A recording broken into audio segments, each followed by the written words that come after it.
Күздің қара суығы ерте түсіп, ауылдың үстін бозғылт тұман басқан таңдардың бірі еді. Айналаны үнсіздік билеп, анда-санда ғана қорадағы малдың даусы естілетін, ал ауыл шетіндегі ескі саман үйдің ішінде өмір мен өлімнің арасында арпалысып жатқан Бақытгүлдің әрбір тынысы қызы Ләйләнің жүрегіне шоқ болып басылып жатқан еді.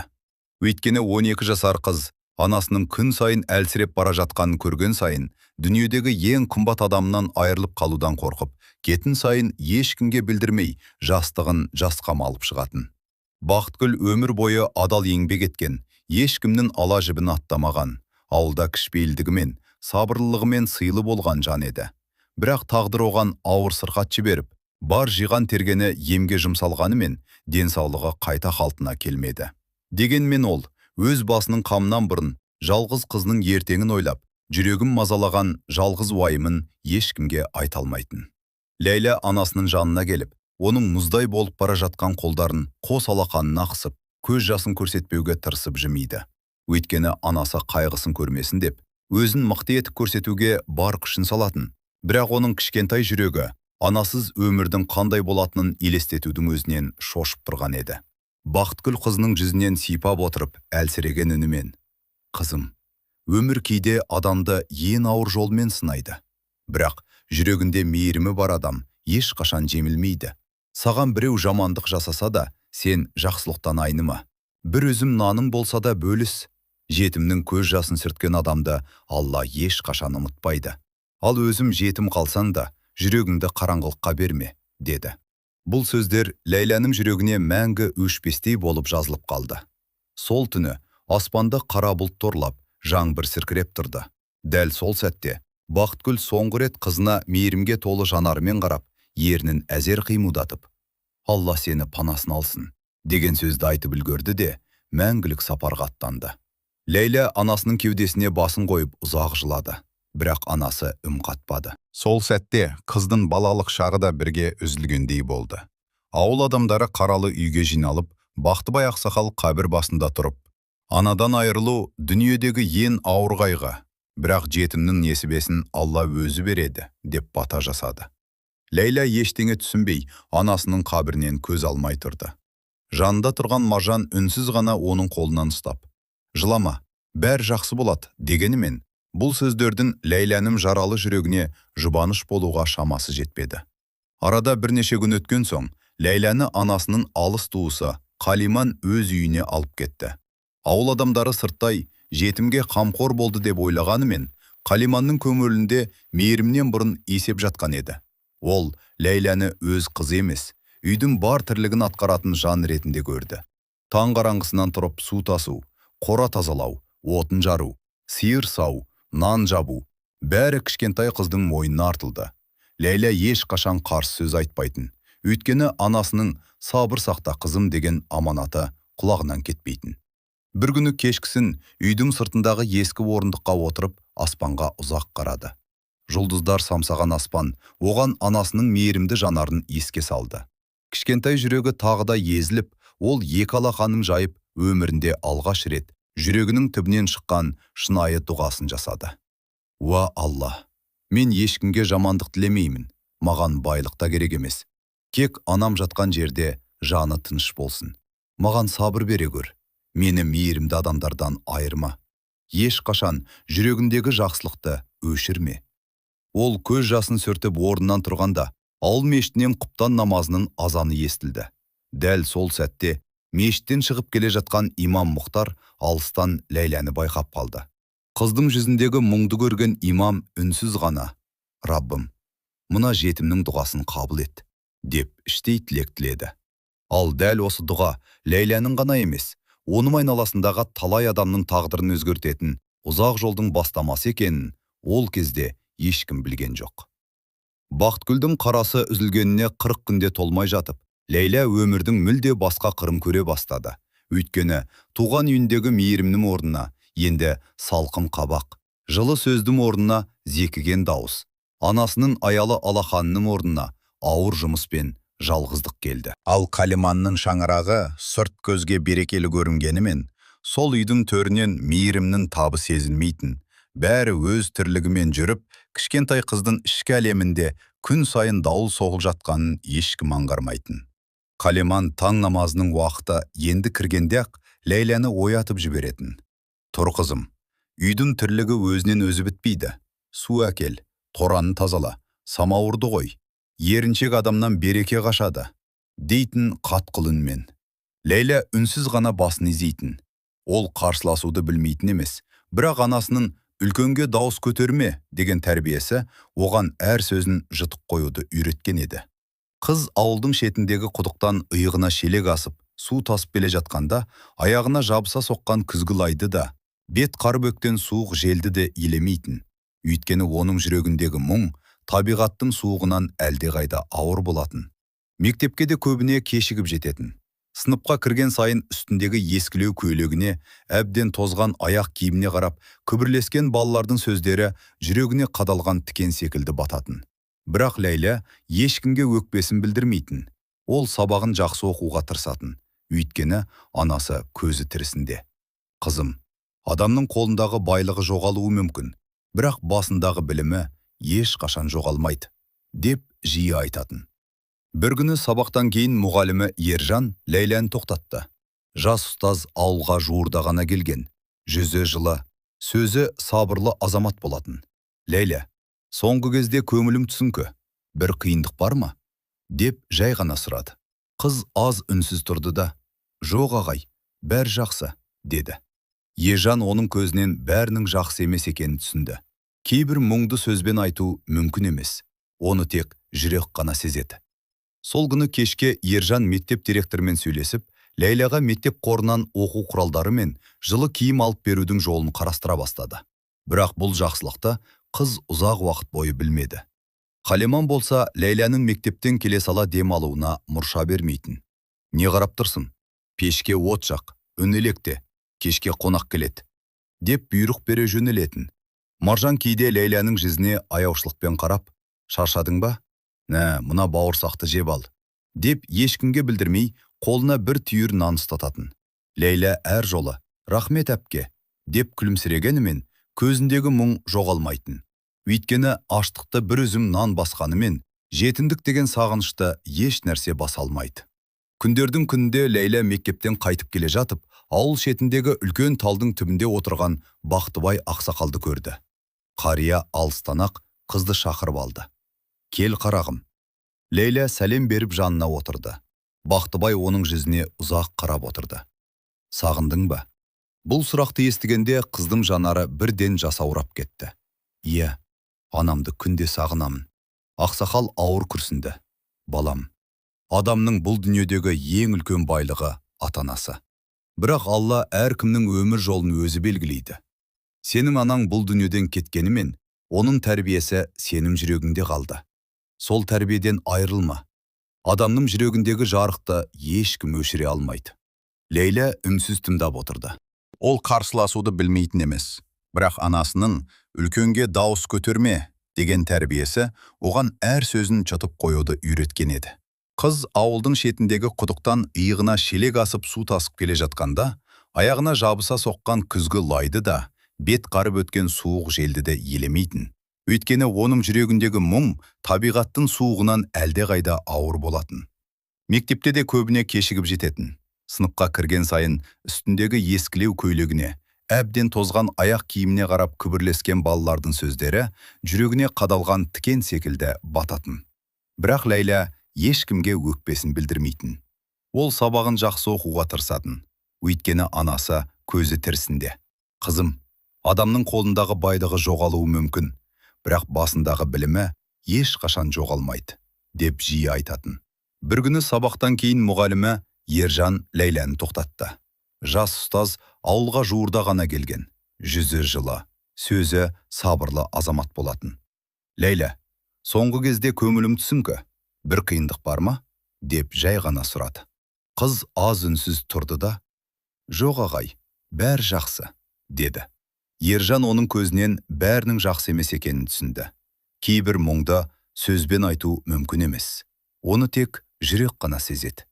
Сол күні кешке Ержан мектеп директорымен сөйлесіп, Ләйләға мектеп қорынан оқу құралдары мен жылы киім алып берудің жолын қарастыра бастады. Бірақ бұл жақсылықты Қыз ұзақ уақыт бойы білмеді. Қалиман болса, Ләйләнің мектептен келе сала демалуына мұрша бермейтін. Не қарап тұрсын? Пешке орт жақ, ұн електе, кешке қонақ келет, деп бұйрық бере жөнелетін.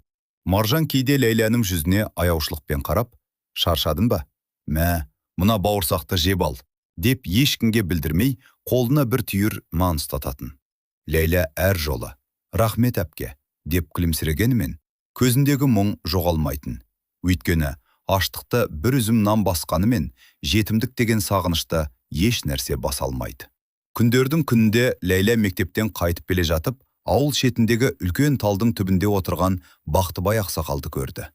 Қария алыстан-ақ қыздар шақырып алды. Кел қарағым. Ләйлә сәлем беріп жанына отырды. Бақтыбай оның жүзіне ұзақ қарап отырды. Сағындың ба?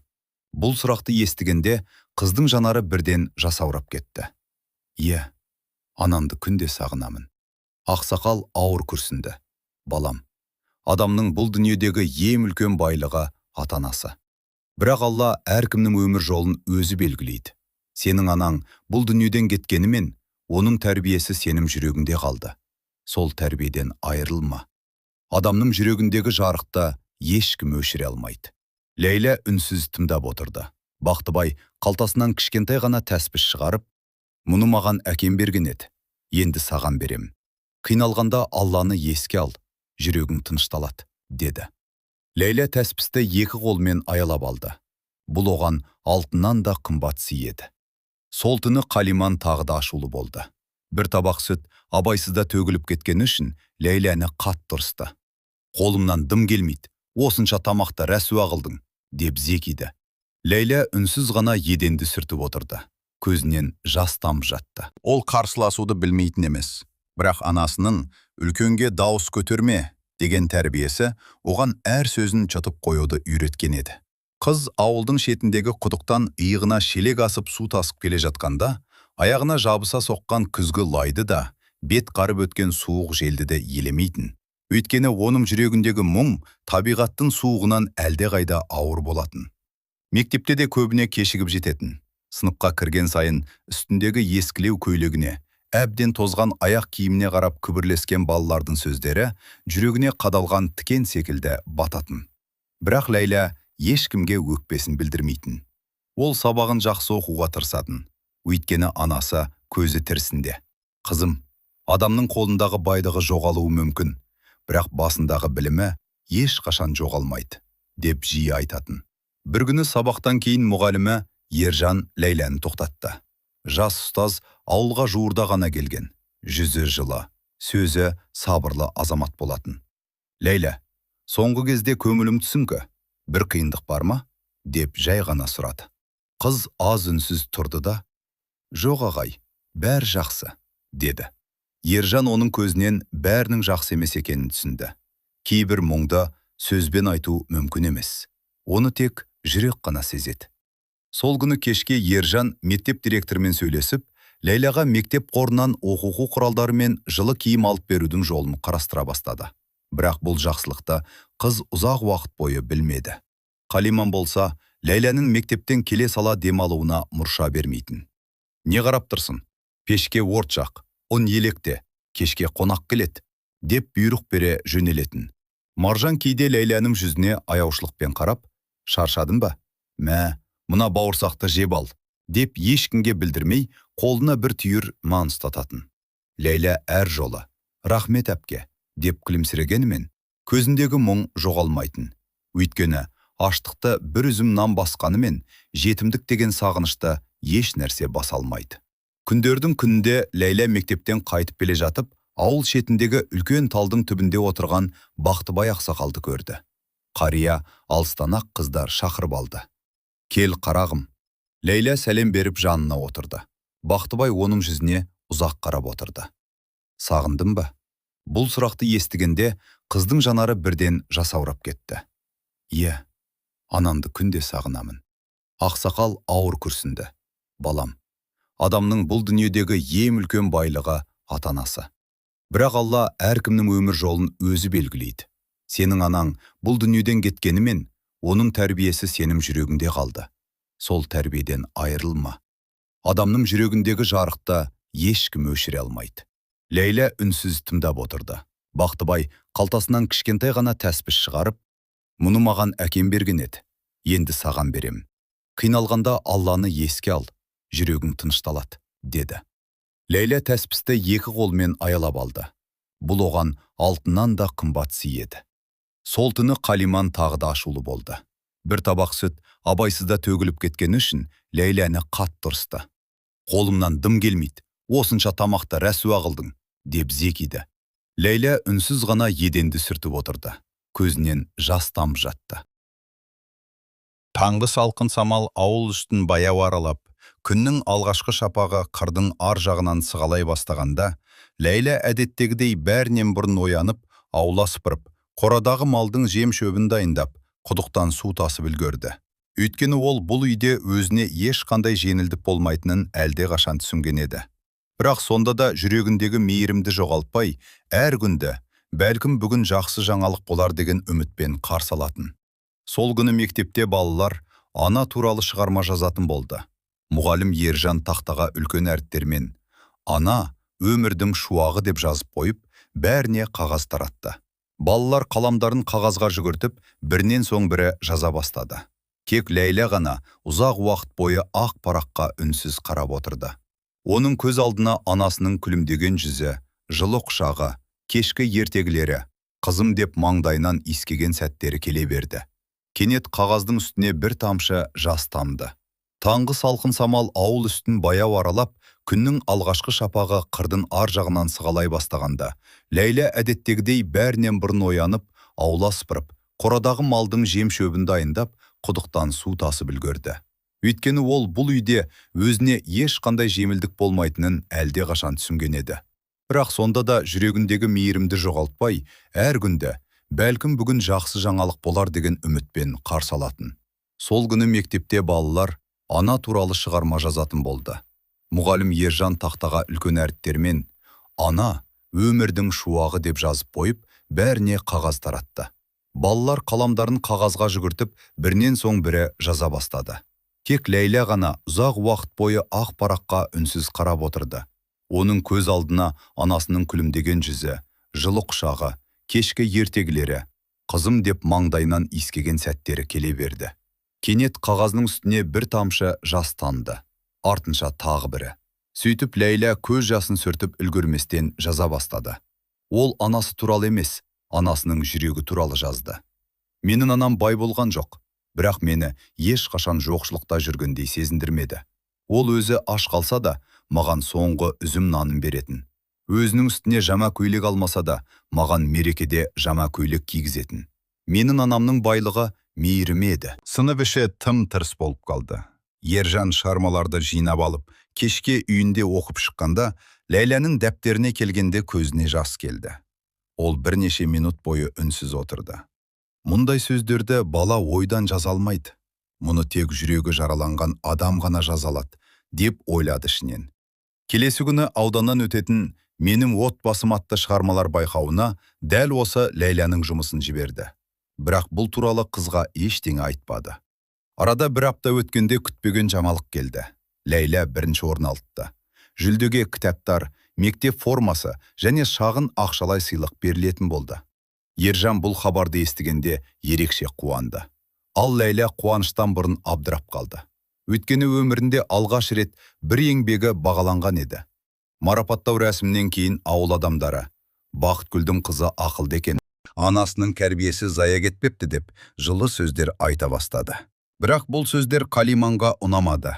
Үйге келген соң ол салқын үнмен «Бір қағаз алғаным үшін аспанға ұшпа, ертең тағы да сиырды сауып, үйдің тірлігін істейсің» деді. Лейла үндемеді.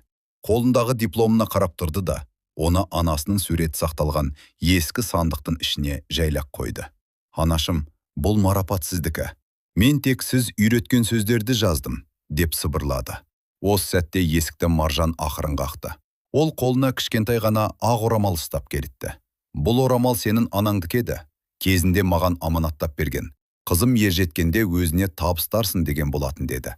Лейла орамалды кеудесіне қысып, көз жасына ерік берді. Орамалдан анасының таныс иісі сезілгендей болды. Сол түні ол ұзақ уақыт ұйықтай алмады. Керезеден жылдыздарға қарап отырып, жүрегінен шыққан тағы бір дұғаны жасады. Уа Алла, маған ешкімге өкпелемейтін жүрек бере көр. Маған анамдай мейірімді болуды нәсіп ет. Егер бір күні қолымнан келсе, мен де жетім балаларға қамқор болғым келеді. Ешбір бала мен сияқты жалғыз қалмас екен. Дәл сол түні ауылдың ар жағындағы мешітте Мұхтар имам түнгі намазын оқып отырып, уағызға дайындалып жатқан. Ол ертеңгі жұмада қандай тақырып айтарын ойлап отырғанда, кенет жүрегіне бір ой келді. Ертең жетімнің ақысы туралы айтамын. Өйткені кейде бір жетімнің үнсіз төккен көз жасы бүкіл ауылдың жүрегін оятуы керек еді. Жұма күні таңертең ауылдың үстіне ерекше бір тыныштық орнады. Көкжиектен көтерілген күннің алтын шапағы егістікке төгіліп, самал жел масақтарды баяу тербетіп тұрғанымен, Ләйләнің көңіліндегі ауырлық сол күйі тарқамаған еді. Өйткені ол үшін әрбір жаңа күн жаңа үмітпен бірге жаңа сынақты да ала келетін. Ал жетімдік деген жара уақыт өткен сайын жазыла түскеннің орнына кейде бұрынғыдан да қатты сыздайтынын кішкентай жүрегі ерте ұққан болатын. Таңғы шайдан кейін Қалиман қабағын тиіп, бүгін үйге қонақ келеді. Қамыр илеп бауырсақ пісір. Үйдің іші сыртын таптаза қыл, еш нәрсені бүлдірме деді. Жақсы апай деп, Ләйлә әдетінше жай ғана жауап берді. Қыз таң атқаннан бері тыным көрмеді. Пешке от жақты, қазан көтерді, су тасыды, қоран тазалады. Қолдары ұнға бұлғанып, маңдайынан тер сорғалап тұрса да, бір ауыз шағым айтпады. Сол күні ауыл мешітіне жұма намазына бұрынғыдан да көп адам жиналды. Бақтыбай ақсақал да, Ержан да алдыңғы қатарда отырды. Мұхтар имам мінберге көтерілгенде, мешіт іші жым-жырт болып қалды. Имам жиналған жұртқа байыппен көз жүгіртіп алып, сөзін бастады. Ағайын, адам баласының бұл дүниеде қорғай алмайтын екі әлсіз жан бар. Бірі қарт, бірі жетім. Қарттың алғысын алған адам береке табады, ал жетімнің көз жасына себеп болған адам өзіне ауыр жүк арқалайды. Жетімнің ақысын жеу үлкен күнә, ал жетімге жасаған бір жақсылықтың сауабын Алла еселеп қайтарады. Мешіт іші тып-тыныш, көпшілік ойға шомып кеткен. Мұхтар сөзін жалғастырды. Кейде біз үйімде жүр, ішіп жеп отыр деп ойлаймыз. Бірақ жетім балаға тамақ қана емес, жылы сөз де керек. Оның да жүрегі бар. Ол да балам деген сөзді естігісі келеді. Бір мейірімді сөз кейде бір бөлке наннан да қымбат. Бұл сөздерді естіген Бақтыбай ақсақал ауыр күрсінді.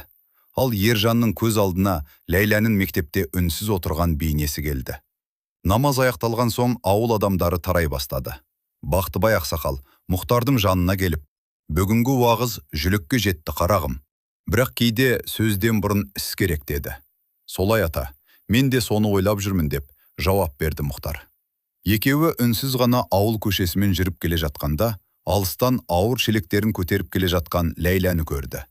Қыздың бойы кішкентай болғандықтан, шелектер жерге тиер-тимес болып шайқалып келеді. Бақтыбай шыдай алмады. Жүгіріп барып, шелектерді қолынан алды. Әй, қарағым, мұндай ауыр жүкті неге жалғыз көтеріп жүрсің? Ләйлә қысылып қалды. Үйге су керек еді ата. Саған дем алуға болмай ма? Қыз жымиған болды. Үйдің жұмысы көп қой. Бақтыбай оның жүзінен бәрін түсінді. Бірақ ештеңе демеді. Тек шелектерді үйіне дейін көтеріп апарып берді. Қалиман есіктен қарап тұр екен. Әуре болсыз бай ақсақал, өзі үйренсін. Ертең тұрмысқа шыққанда бәрібір жұмыс істейді деді. Бақтыбай жай ғана. Баланы еңбекке үйреткен дұрыс. Бірақ мейірімсіз еңбек жүректі қатырат деп сабырмен жауап берді. Қалиман үндемей қалды. Ал бұл сөз Ләйләнің жүрегіне жылу болып құйылды. Сол кеште Маржан қызға жасырын ғана бір кесе ыстық сүт әкелді. Ішіп ал, бүгін шашадың. Ләйлә күлімсіреп, рахмет әпке. Сен маған рахмет айтпа. Менің орнымда анаң болса, дәл осылай істер еді. Осы сөзді естігенде Ләйләнің көзіне тағы жас келді. Ол көптен бері ешкіммен анасы туралы жылы сөз естімеген еді. Түнде бәрі ұйықтаған соң қыз баяғы әдетімен аулаға шықты. Аспан бүгін ерекше жарық еді. Ай сәулесі ауылды ақ күмістей көмкеріп тұр. Ләйлә екі қолын жайып, «Уа Алла, мен анамды қатты сағындым. Бірақ мені жаман адам қылма.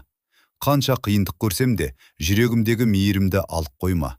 Егер бір күні бақытым келсе, мен ең алдымен жетім балаларға көмектесемін. Өйткені олардың жүрегіндегі мұңды өзімнен артық ешкім түсінбейді. Осы сәтте ауылдың бір шетінде тұрған Ержан да аспанға қарап келе жатқан еді. Ол алыстан дұға жасап тұрған Ләйләні байқап, жүрегі шым ете қалды. Бұл бала өзгелер сияқты ештеме сұрамайды. Ол тек жүрегінің таза болып қалуын тілейді деп ойлады. Сол түні Ержан маңызды шешім қабылдады. Ол Ләйләнің тағдырын өзгертетін алғашқы қадамды жасауға бел буды. Таңның арайлап атқанын Ләйлә тағы да құдықтан су тартқан шелек сұндыры қарсы алды. Ауыл үстіне бозторғайдың үні таралып, күннің шапағы жер бетін жылыта бастағанымен, қыздың жүрегіндегі мұң әлі сейілмеген еді. Бірақ ол анасының, адамның үміті үзілмесе, өмірі де үзілмейді деген сөзін есіне алып, әр күнде жаңа күшпен бастауға тырысатын. Өйткені үміттен айырылған жүрек тірі болғанымен, өмір сүрмейтінін ол бала болса да сезетін. Сол күні мектепке бара жатқан жолда Бақтыбай ақсақал тағы да Ләйләні кездестірді. «Қарағым, бері келші», деді ақсақал күлімсіреп. Ләйлә ізетпен сәлемін беріп жанына келді. «Жағдайым қалай?» «Жақсы ата», деп әдеттегідей қысқа жауап берді. Бақтыбай оның жүзінен бәрін ұқты. «Балам, қазақта сабырдың түбі сары алтын деген сөз бекер айтылмаған. Қара бұлт мәңгі тұрмайды. Бір күні сенім де күнім ашылады. Бірақ сол күн келгенде жүрегің өзгеріп кетпесін. Қиналғаныңды ұмытпа. Өйткені жоқшылықты көрген адам ғана өзгенің көз жасын түсінеді». Ләйлә ақсақалдың әр сөзін жүрегіне түйіп алды. Мектепке келгенде Ержан мұғалім оны кабинетіне шақырды. Қыздың жүрегі дүрсілдеп кетті. Бірдеңе бүлдіріп қойдым ба деп ойлады. Ержан күлімсіреп қарсы алды. «Қорқпа Ләйлә, саған жақсы жамалығым бар». Қыз тамырқай қарады.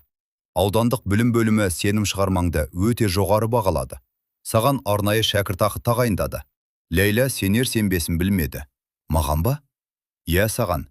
Бұл сенің еңбегіңнің жемісі». Қыздың көзінен еріксіз жас парлап кетті. Бұл жолы ол қайғыдан емес, қуаныштан жылады. Өйткені біреу оның еңбегін бағалаған еді. Ержан үстелдің тартпасынан жаңа дәптерлер, кітаптар мен қалам салынған сөмкені алып шықты. «Бұлар да саған». «Жоқ, мен ала алмаймын. Бұл сыйлық емес. Сен оны адал еңбегіңмен таптың». Ләйлә сөмкені кеудесіне қысып ұстап: «Рахмет сізге ағай. Анам көрсе қатты қуанар еді». Ержанның да көзіне жас келді. Анаң қазірде қуанып тұрған шығар. Сабақтан кейін Ләйлә үйге қайтты. Қалиман жама сөмкені көре салысымен қабағын түйді. «Мұны қайдан алдың?» «Мектептен берді». «Тегін ештеңе берілмейді. Ертең қайтарасың». Ләйлә үндемеді. Осы кезде Маржан сөзге араласты. «Апа, ол қыздың еңбегі үшін берілген сыйлық қой. Саған ешкім ақыл сұраған жоқ». Үй іші қайтадан үнсіздікке батты. Ләйлә жама дәптерлерін ескі сандықтың ішіне, анасының суретінің қасына жайлап қойды. Сол сәтте ол суретке қарап: «Анашым, мен уәде беремін. Мен оқимын. Сіз армандаған адам боламын. Ешқашан жамандықпен жауап бермеймін». Сыртта жаңбыр сіркірей бастады. Ләйлә аулаға шығып аспанға қарады. Жаңбыр тамшылары жүзіндегі жасты жасырып тұрғандай еді. Осы кезде ауылға алыстан көлік келіп тоқтады. Көліктен түскен егде жастағы ер адам айналасына ойлана қарап тұрды. Ол бұл ауылға көп жылдан кейін алғаш рет аяқ басқан еді. Қолында ескі сурет болатын. Суретке ұзақ қарап тұрып, баяу ғана: «Бақытгүл, мен саған берген уәдемді орындай алмай қалдым. Бірақ қызымды табуым керек». «Қайдасың, Ләйлә?» Оның бұл сөзін ешкім естіген жоқ. Бірақ дәл сол сәттен бастап Ләйләнің өмірі күтпеген бағытқа өзгере бастады. Таңғы шық әлі кеппеген. Ауыл көшелерін жеңіл тұман басып тұрған шақта, кешегі кеште ауылға келген бейтаныс адамның қара түсті көлігі Бақтыбай ақсақалдың үйінің алдына келіп тоқтады. Көліктен жасы 60-ты алқымдаған, жүзінен өмірдің талай сынағын өткөргені байқалатын еңселі кісі түсті. Оның қолында әбден ескірген бұлғары сөмке мен сарғайып кеткен бір сурет бар еді. Сол суреттің шетін саусағымен сипап тұрып, ауыр күрсінді. Бақтыбай ақсақал сыртқа шығып: «Ассалаумағалейкум қарағым, кімді іздеп жүрсің?» деп сәлем берді. «Уағалейкум ассалам аға. Менің атым Мұхтар емес. Менің атым Нұрлан. Осы ауылда кезінде Бақытгүл деген қыз тұрған еді. Соны іздеп келдім». Бақтыбайдың жүзі бірден мұңайып кетті. «Қарағым, сен кешігіп келдің». Бақытгүл өткен күзде дүниеден озды. Нұрланның қолындағы сурет жерге түсіп кетті. Ол бірнеше сәт үнсіз тұрды. жүрегі сыздап кеткендей керең дем алып. Ал, қызы ше, деп әрен тіл қатты. Лейла жетім қалды. Қазір Қалиманның қолында. Нұрлан көзін жұмып басын төмен салды. Демек, мен тағы да кешігіппін. Бақтыбай оның иығына қолын қойды. Сен кім боласың, қарағым? Нұрлан біраз үнсіз қалды. Мен Бақытгүлдің студенттік кездегі досымын. Шетелде ұзақ жыл жұмыс істедім. Елге қайтқан соң оны іздеуге кешігіп қалдым. Кезінде басына қиындық түссе, көмектесем деп уәде берген едім. Бақтыбай үнсіз басын изеді. Уәдеңді қызына орындауға әлі кеш емес. Осы кезде Лейла үйде таңнан бері телләппай жүреді. Қалиман бүгінде оған демалыс бермеді. Ана жақтағы ағаштарды жарып қой. Сосын қораны тазалайсың. Түске дейін бәрі бітуі керек деді. Жақсы апай. Балтап өзінен ауыр болғанмен, Лейла үнсіз жұмысын істей берді. Кенет қолы тайып кетіп, саусағын балта қырып өтті. Қан шығып кетті. Қыз ауырсынғанын білдірмеуге тырысты. Сол сәтте мұны көріп қалған Маржан жүгіріп келді. Әй, Лейла, қолыңды көрсет. Маржан дереу орамалымен жараны таңып берді. Өзіңді аясаңшы. Лейла күлімсіреген болды. Ештеңе етпейді әпке. Сенің ештеңе етпейді деген сөзің жүректі ауыртады. Маржан осы сөзді айтып, көзін басқа жаққа бұрды. Сол күні түстен кейін Мұхтар, Имам мен Ержан мектептен қайтып келе жатып сөйлесіп келе жатты. Ержан, Лейляның жағдайын байқап жүрмін. Жүрегім тыныш емес, деді Мұхтар. Мен де солай ойлаймын, бірақ ешкімге жала жапқым келмейді. Бізге алдымен қыздың жанын қорғау керек. Иә, Алла қаласа, қолдан келгенше көмектесеміз. Кешке қарай Нұрлан алыстан Қалиманның үйін көріп тұрды. Қақпа алдында отын жарып жүрген кішкентай қызға көзі түсті. Қыздың үстіндегі көйлегі ескі болса да, жүзі нұрлы еді. Ол бір сәт тоқтап қалды. Дәл Бақытгүлдің өзі. Лейляның күлгені де, жанарына қарағанда анасына қатты ұқсайтын. Нұрланның көзіне жас келді. Сенің қызың осындай болып өсіпті, Бақытгүл. Бірақ ол сол күні үйге кірмеді. Алдымен бәрін анықтап алайын деп кері бұрылды. Ал Лейля болса, кешкісін анасының суретін қолына алып, ақырын ғана сөйлеп отырды. Анашым, бүгін қолымды жарақаттап алдым. Бірақ жылаған жоқпын. Сіз айтқандай мықты болуға тырысып жүрмін. Кейде сіздің даусыңызды сағынамын. Кейде түсіме кірсеңіз екен деп тілеймін. Ол суретті кеудесіне қысып көзін жұмды. Сол түні түсінде анасын көрді. Бақытгүл аппақ орамал тағып, күлімдеп тұр екен. Қызым, аз ғана қалды. Сабыр ет. Лейла шошып оянды. Жүрегі дүрсілдеп соғып тұр. Бірақ алғаш рет, көптен бері оның жүрегінде түсініксіз бір үміт оянды. Ол әлі білмейтін. Дәл ертең оның өміріне анасының өткенінен сыр шертетін адам келмек еді. Таңғы күннің шуағы ауылдың үстіне төгіліп, қырдағы боз жусанның иісі самал желмен бірге жанға жайлылық сыйлап тұрғанмен, Лейляның өмірі бұрынғысынша ауыр тіршілікпен жалғасып жатты. Ол ертемен қораны тазалап, тауықтарға жем шашып, сиырды суарып болған соң ғана мектепте асығатын. Шаршағаны жүзінен байқалғанымен, ешкімге мұңын шақпайтын. Өйткені анасы Бақытгүлдім, балам, адам тағдырын сынақпен емес, сол сынақты қалай көтергенмен бағалайды деген сөзі оның өмірлік ұстанымына айналған еді. Сол күні сабақ біткен соң Ержан мұғалім Лейляны тоқтатты. Лейля, бүгін үйге асықпай тұршы, сенімен сөйлесетін адам бар, деді. Қыз таңырқап қалды. Менімен бе? Иә, қорықпа, жақсы адам. Лейля мектептің ауласындағы үлкен теректің түбінде күтіп тұрды. Көп ұзамай Ержанның қасында еңселі, жүзінен мейірім төгілген бейтаныс кісі көрінді. Оның жанары Лейляға қадалған сәтте-ақ жасаурап кетті. Сен Лейлясың бе? Деді дірілдеген үнмен. Иә. Әлгі кісі бір сәт үнсіз қалды. Қыздың жүзіне ұзақ қарап тұрды. Сол жүзден ол Бақытгүлдің бейнесін көргендей болды. Сен анаңа өте ұқсайды екенсің. Лейляның жүрегі шым ете қалды. Сіз ананды танитын ба едіңіз? Кісі ауыр күрсінді. Иә, қызым. Мен ананды көп жылдан бері білетінмін. Менің атым Нұрлан. Лейля бұрын бұл есімді ешқашан естімеген. Нұрлан сөмкесінен сарғайып кеткен ескі суретті шығарды. Суретте жас Бақытгүл күлімдеп тұр екен. Лейля суретті көрген бойда көзінен жас ашып кетті. Бұл анам? Иә. Бұл сурет 40 жылға жуық уақыт бойы менің жанымда жүрді. Ержан үндемей светке ығысты. Ол бұл әңгіменің өте маңызды екенін сезіп тұрды. Нұрлан сөзін жалғастырды. Қызым, мен шетелде ұзақ жыл жұмыс істедім. Елге оралған соң анамды іздедім, бірақ кеш қалыппын. Ләйлә төмен қарады. Анам сіз туралы ешқашан айтқан емес. Айтпағаны дұрыс болған шығар. Бірақ мен оның өте адал, өте қайсар жан екенін жақсы білетінмін. Осы кезде мектеп ауласына Мұхтар имам да келді. Ержан оған болған жайды қысқаша түсіндірді. Имам Нұрланға қарап, кейде Алла адамдарды дәл керек уақытында жолықтырады деді. Нұрлан басын изеді. Мен де соған сенемін. Ол Ләйләға бұрылып, қызым, мен сенің өміріме араласуға келмедім. Бірақ егер рұқсат етсең, оқуыңа көмектескім келеді. Анаңа кезінде бере алмаған қамқорлығымды саған көрсеткім келеді. Ләйлә бірден жауап бере алмады. Ол өмірінде алғаш рет, ешқандай пайда күтпей, өзіне шын жанашырлық танытып тұрған адамды көріп тұреді. Көзінен аққан жасты сүртіп, мен ештеңе сұрамаймын. Нұрлан жымиып, мен де ештеңе сұрап тұрған жоқпын. Бұл жүректің қалауы ғана. Сол сәтте Бақтыбай ақсақалда келіп жетті. Ол бәрін сырттай бақылап тұрған еді. Қызым, жақсы адамның көмегін қабылдай білуде даналық. Өйткені бүгін сен қабылдаған жақсылықты ертең басқа біреуге өзің қайтарасын. Ләйлә ақсақалдың сөзіне ойлана қарап қалды. Ол баяу ғана рахмет деді. Бұл сөздің ішінде ризашылық та, сенім де, үміт те бар еді. Бірақ дәл сол сәтте мектептің қарсы бетінен өтіп бара жатқан Қалиман олардың бәрін көріп қалды. Оның қабағы бірден түйілді. Бұл кісі кім? Неге Ләйлямен сөйлесіп тұр? Ішім қызғанышпен күдік кернеді. Ол ештеңе деместен үйіне қарай асығып кетті.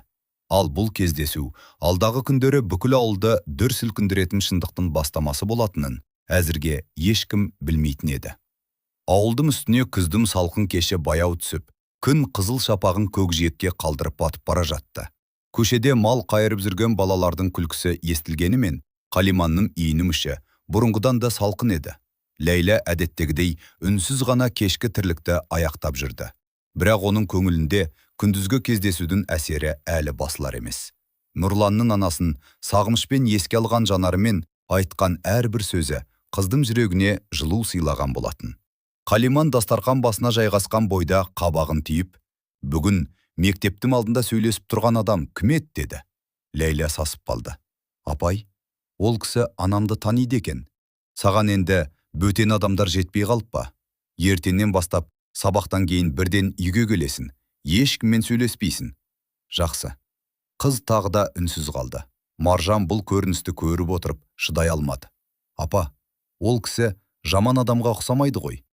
Сен үндеме, бұл үйдің шаруасын мен білемін. Маржан күрсініп үнсіз қалды. Ертеңінде Нұрлан Бақтыбай ақсақалдың үйіне тағы келді. Екеуі ұзақ отырып әңгімелесті. Ата, Бақытгүл өмірінің соңғы жылдары қалай өтті, деп сұрады Нұрлан. Бақтыбай ауыр күрсінді. Қиын өтті қарағым. Бірақ біреуге қол жайған жоқ. Қызын адал тәрбиеледі. Соңғысы демі қалғанша Ләйләм адам болсын деп тілеп кетті. Нұрлан үнсіз тыңдап отырды. Менің бір өтінішім бар. Айта ғой. Мен Ләйләнің оқуына көмектескім келеді. Болашағына тірек болғым келеді. Бақтыбай жымиып. Бұл ниетін Бақытгүлдің рухын қуантады. Сол күні кешке Мұхтар имам да келді. Үшеуі ұзақ кеңесті. Біз бәрін заңмен ауылдың үлкендерінің алдында жасауымыз керек, деді Мұхтар. Неге? Деп сұрады Нұрлан. Өйткені бұл жерде ең бастысы Ләйләнің амандығы. Біз ешкімге реніш емес, әділдік алып келуіміз керек. Нұрлан басын изеді. Дұрыс айтасыз. Бірнеше күннен кейін ауыл ақсақалдар жиналды. Бақтыбай сөз бастады. Ағайын, біз бүгін бір жетім қыздың тағдырын талқылау үшін жиналып отырмыз. Әңгіме ешкімді қаралау емес, баланың болашағы туралы. Қалиман да шақырылған еді. Ол өзіне сенімді кейіп танытып отырды. Мен Ләйләні көшеден тауып алған жоқпын, өз үйімде бағып отырмын. Сонда Ержан сабырмен сөз алды. Иә, бағып отырсыз. Бірақ балаға тек тамақ беру жеткіліксіз. Оның білім алуға, дем алуға, жылы сөз естуге де құқығы бар. Мұхтар имам да сөз қосты. Жетімнің ақысы Алланың алдындағы аманат. Залда үнсіздік орнады. Осы кезде Нұрлан орнынан тұрды. Менің айтарым бар. Бәрі оған қарады. Мен Бақытгүлге кезінде уәде берген едім. Егер бір күні қиындыққа тап болса, көмектесемін деп. Бірақ тағдыр мені алысқа алып кетті. Мен кешігіп келдім. Сол үшін өмір бойы өзімді кешіре алмаймын. Дауысы дірілдеп кетті. Бірақ енді Ләйләні жалғыз қалдырмаймын. Оның оқуына, болашағына толық жауап беремін. Қалиман алғаш рет тосылып қалды. Ауыл адамдары бір-біріне қарап сыбырласа бастады. Бақтыбай ақсақал орнынан тұрып: «Міне ағайын, жақсылықтың да өз уақыты болады екен. Жетімнің көз жасы ешқашан далада қалмайды». Ләйлә бұрышта үнсіз тұрған. Ол бұл сөздерді естіп, көзінен жас парлап кетті. Бірақ бұл жолғы көз жасы бұрынғыдай мұңның емес, жүрегіне қайта оралған үміттің жасы еді. Сол сәтте ол анасының соңғы сөзін есіне алды. «Қызым, жақсылықтан айныма. Бір күні Алла саған да жақсылығын жібереді». Ләйлә іштей: «Анашым, сіздің дұғаңыз қабыл болып жатқан сияқты», деп сыбырлады. Арада бірнеше апта өтті.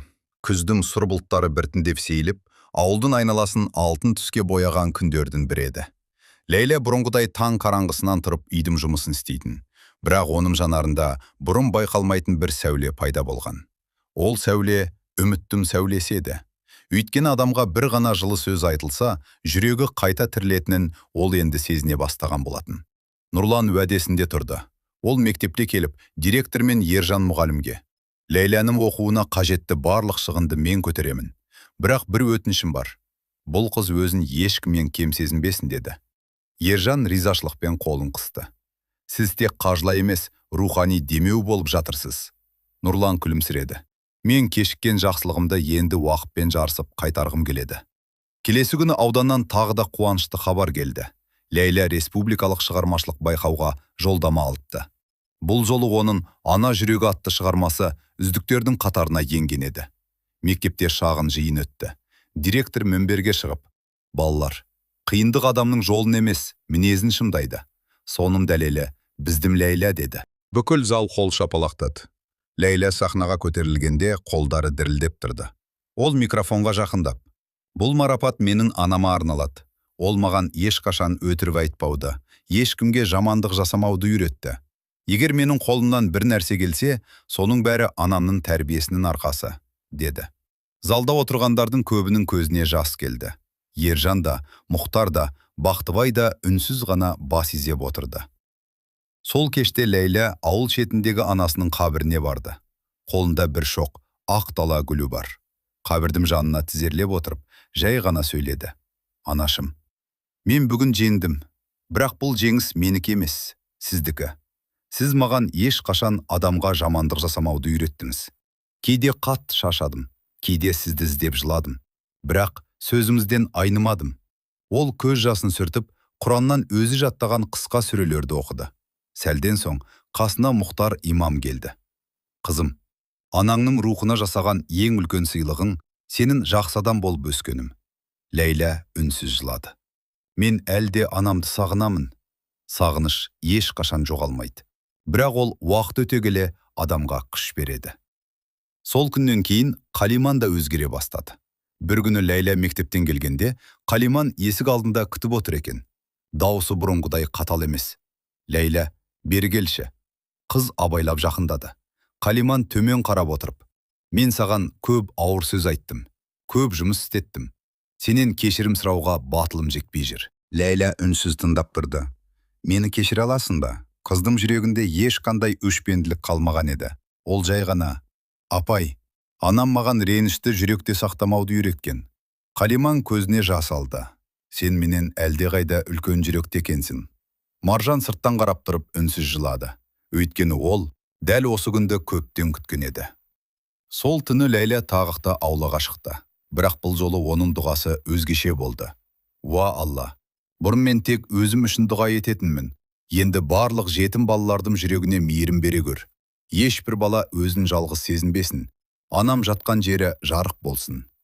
Жел баяу ғана соғып өтті. Ай сәулесі бүкіл ауылды нұрға бөлеп тұрды. Ләйлә жүрегінің бұрынғыдан әлдеқайда жеңілдеп қалғанын сезді. Ол түсінді: жетімнің дұғасы тек өз тағдырын ғана емес, айналасындағы адамдардың жүрегінде өзгерткен еді. Көктем келді. Қыс бойы ақ көрпеге оранған ауыл қайтадан тіріліп, Сай-саланы мөлдір бұлақтар қуалап, боз торғайдың әсем үні таңғы самалмен бірге кен далаға тарай бастады.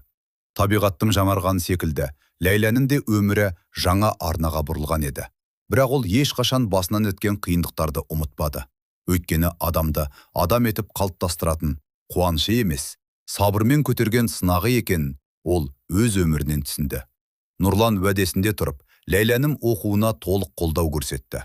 Ержан мұғалім оның білімге деген ынтасын одан әрі арттырды. Мұхтар имам әр жұма сайын жастарға адалдық пен мейірім туралы уағыз айтып, Ләйләнің өмірінен ешкімнің атын атамай-ақ өнеге келтіретін. Ал Бақтыбай ақсақал қызды көрген сайын, «Қарағым, жүрегіңді таза сақта, байлық та, атақ та өтеді. Адамға мәңгі қалатыны жасаған жақсылығы», деп ақ батасын беретін. Ләйлә сол сөздерді өмірінің кемір қазығына айналдырды. Жылдар өте берді. Ләйлә мектепті үздік бітірді. Соңғы қоңырау күні ол қолына аттестатын ұстап тұрып, ең алдымен анасының қабіріне барды. Қабір басына ақ раушан гүлдерін қойып, үнсіз отырды. Көктемнің самалы баяу есіп тұр. «Анашым, есімізде ме? Сіз маған адал болсан, Алла сені еш қашан жалғыз қалдырмайды» деп айтып едіңіз. Мен сол сөзімізден айнымауға тырыстым. Бүгін қолымдағы аттестат менің ғана емес, сіздің де еңбегіңіз. Мені осы күнге жеткізген дұғаңыз үшін рахмет. Оның көзінен тағы да жас тамды. Бірақ бұл жолғы жас мұңның емес, шексіз сағыныш пен ризашылықтың жасы еді. Арада тағы бірнеше жыл өтті. Ләйлә жоғары оқу орнын тәмамдап, ауылына қайта оралды. Бірақ ол өзіне үлкен үй, немесе қымбат көлік сатып алуды армандамады.